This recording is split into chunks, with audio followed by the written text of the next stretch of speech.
What happens when an employee leaves your company, by choice or not, can make or break your legal and financial protection.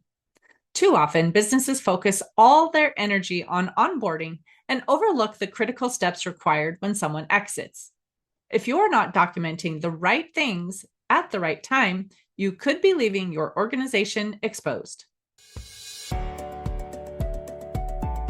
Welcome to Biz Help for You, the show that saves you the expensive learning curve by providing advice from industry experts in every facet of the entrepreneurial journey. Too many small businesses collapse. According to the U.S. Census Bureau, 20% fail within their first year, and less than 35% make it to their 10th anniversary. The goal of this podcast is to change that statistic. So if you're interested in learning more to be a successful entrepreneur, tune in today. Welcome to this quick tip episode of Biz Help for You. I'm Candy Messer, and in 10 minutes or less, I tackle one business question to help you make smarter decisions because I want to see you succeed and truly enjoy running your business. Today, I want to speak about the essential documents you need when ending an employment relationship. What you do in the final stages of employment can protect your organization or expose it to significant risk. If you're in leadership or an HR role, if you manage people in any capacity, you know that onboarding gets a lot of attention. But what's often overlooked is the other side of the employment lifecycle, offboarding. Whether it's a voluntary resignation, retirement, or an involuntary termination, the offboarding process is equally critical. And the documentation that accompanies it is not just a formality, but also a safeguard. Let's start with the legal landscape.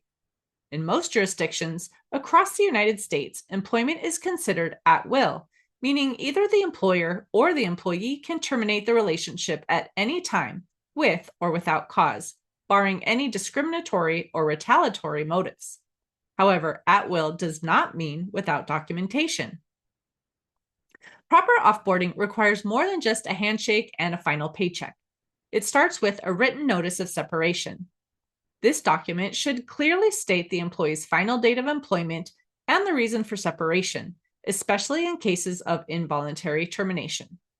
Whether it's for performance, misconduct, or redundancy, the stated reason should align with prior documentation. This is critical if the separation is ever challenged, whether through an unemployment claim, a wrongful termination suit, or an EEOC investigation. Equally important is the final paycheck. Federal requirements are that all wages are earned must be paid in full, but the timeline for delivering that check is governed by state law. Some states mandate same-day payment upon termination. Others allow a few days.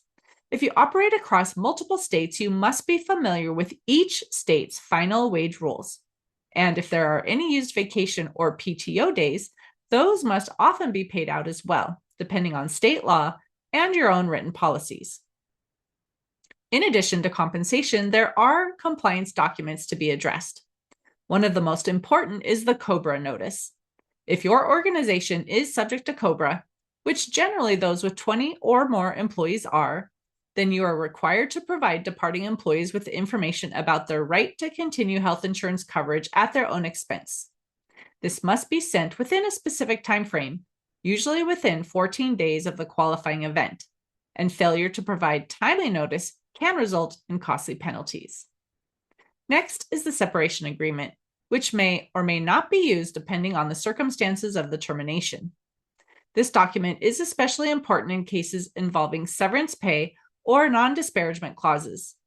If you're offering severance in exchange for a waiver of claims, the language and timing must meet legal standards, especially for employees over 40, where the Older Workers Benefit Protection Act requires a 21-day review period and a 7-day revocation window. You should also collect a signed acknowledgement of return of company property. This includes laptops, ID badges, credit cards, phones, access keys, and any other organizational assets. Failing to document these returns can lead to financial loss or data security breaches, especially if the employee had access to confidential or proprietary information. If the role involves access to sensitive business data, client lists, or intellectual property, it's essential to revisit and, if necessary, reinforce the employee's confidentiality or non-compete obligations. These are typically signed during onboarding, but a reminder at the point of exit helps maintain enforceability and clarity. If no such agreement exists, this is the final opportunity to request a post-employment restriction, though it must be handled carefully and voluntarily with consideration clearly documented. Exit interviews, while not legally required, should also be documented. They serve both cultural and risk management purposes. What an employee chooses to say upon leaving, especially if they disclose concerns about harassment, discrimination, or unethical behavior, can expose your organization to liability if those statements are not taken seriously and investigated appropriately. A written or recorded summary of the conversation protects both sides and ensures follow-up where needed. From a record standpoint, termination documents should be securely filed in the employee's personnel file, separate from medical or I-9 documentation. Retention periods vary. Generally, you should maintain personnel records for at least 1 year following termination and payroll records for at least 3 years. But if there's any potential for litigation, extend the retention timeline accordingly. Why is all of this so important?